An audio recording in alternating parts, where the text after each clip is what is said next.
During training, we learned the proper way to paint, clear coat, set up the object that you want to dip.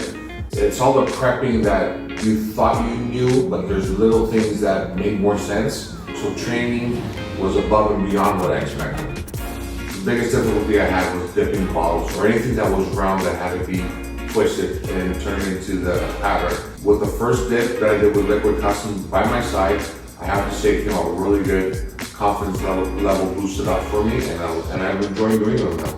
I've done some dipping before, but now with the extra confidence from Liquid Customs and the tips, I'm ready to go. So after my training, I'll go back to my hometown, get set up, and I'm gonna feel like Liquid Customs is gonna be right by my side through the whole thing. Doesn't matter where it's gonna be, a year from now, 2 years from now, I see a big partnership there, and really confident that with a lot of help and a lot of support.